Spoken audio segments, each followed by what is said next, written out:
Buenas tardes, señorías. Se refería antes la representante de Esquerra al poema de Salvador Puig Antich sobre que el silencio no amordazará su nombre.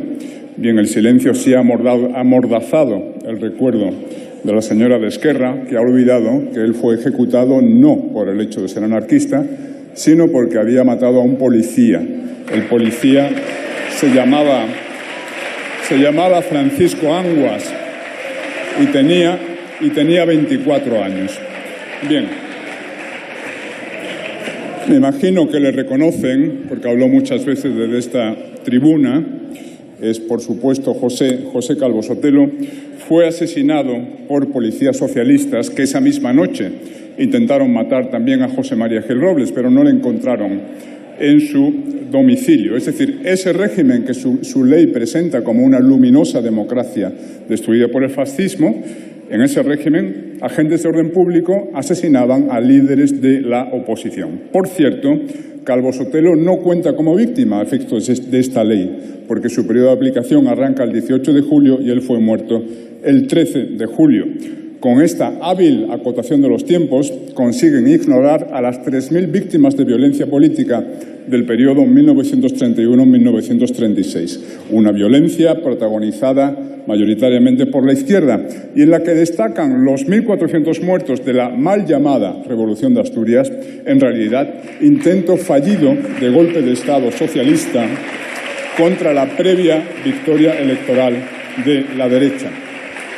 Aquella revolución fue liderada por Francisco Largo Caballero y Indalecio Prieto, entre otros, lo cual no ha impedido que ambos tengan estatuas en los nuevos ministerios.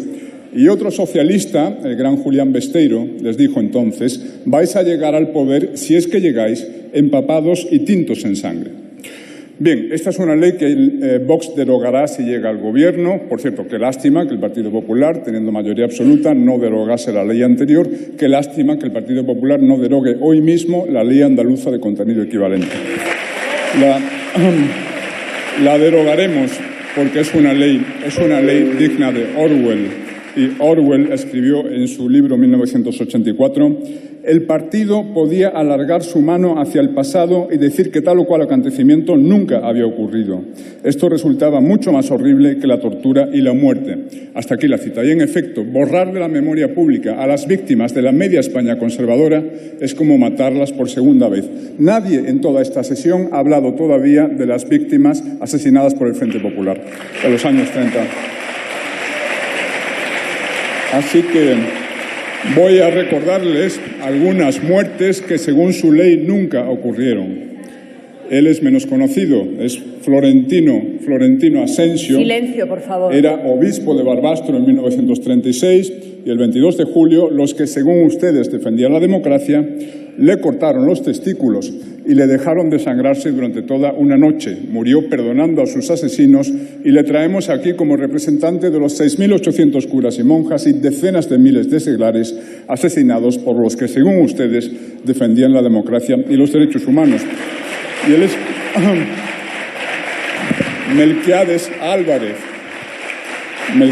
Álvarez, le reconocerán porque hay un busto suyo en el pasillo, y es que presidió esta Cámara, fundó el Partido Republicano Liberal Demócrata, pero su condición de republicano no le salvó de ser asesinado por los republicanos en la cárcel Modelo. Por cierto, de los 8 ministros de la República muertos en la Guerra Civil, 7 fueron asesinados por el Frente Popular. Bien, Álvarez y Asensio sí entran sus muertes dentro del lapso temporal abarcado por la norma, pero su exclusión de la condición de víctimas viene determinada por el enfoque maniqueo de la exposición de motivos a cuya luz hay que interpretar la ley. Una exposición de motivos que nos explica que el bando republicano representaba la democracia, los derechos humanos y cómo podría el bando de los buenos cometer ningún crimen. El sobreentendido que subyace a toda la ley es que las víctimas han de ser, por definición, de izquierdas y los victimarios de derechas. Por todo esto, esta es una ley totalitaria, no solo por la forma en que divide a los españoles y a sus antepasados en buenos y malos, sino también por la forma en que pretende suprimir la diversidad natural de opiniones sobre cuestiones históricas. En un país libre, los ciudadanos son libres para llegar a sus propias opiniones sobre la historia, sobre la base de sus propias lecturas. En un país libre, los historiadores son libres para discrepar. Ustedes pretenden suprimir esa pluralidad mediante la imposición por decreto de un relato histórico sectario.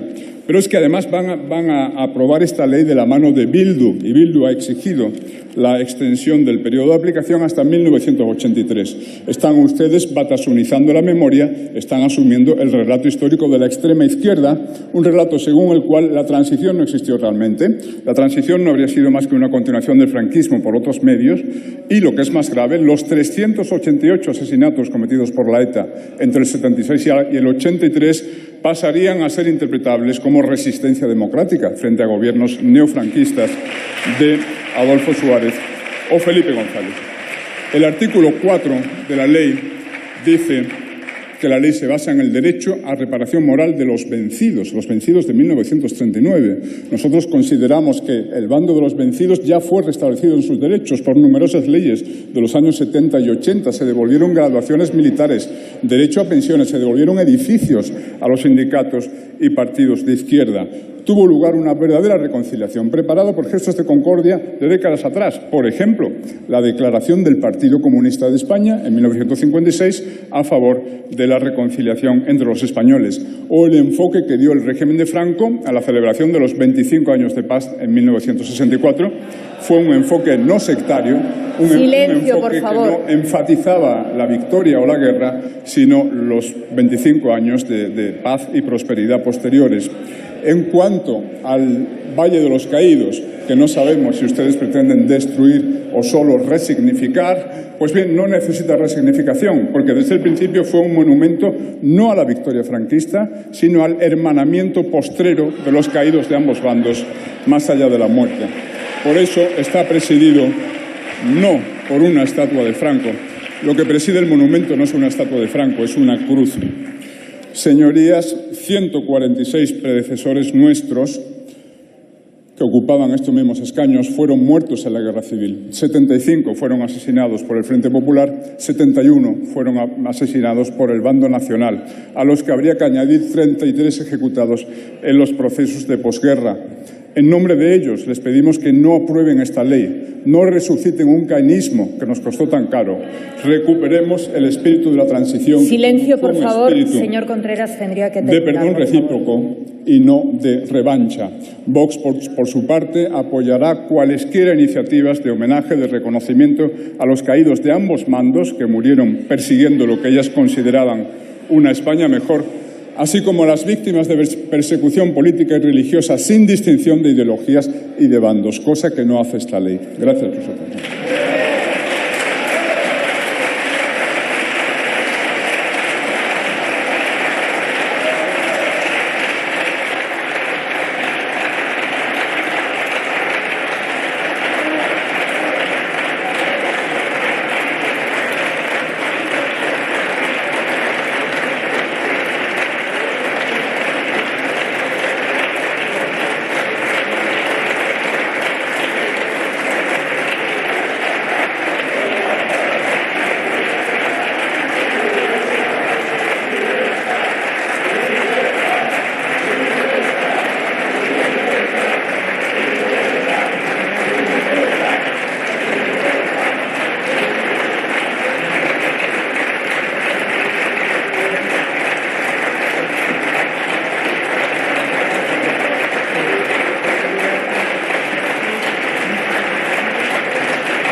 Por el Grupo Parlamentario Socialista tiene la palabra el señor García Gómez.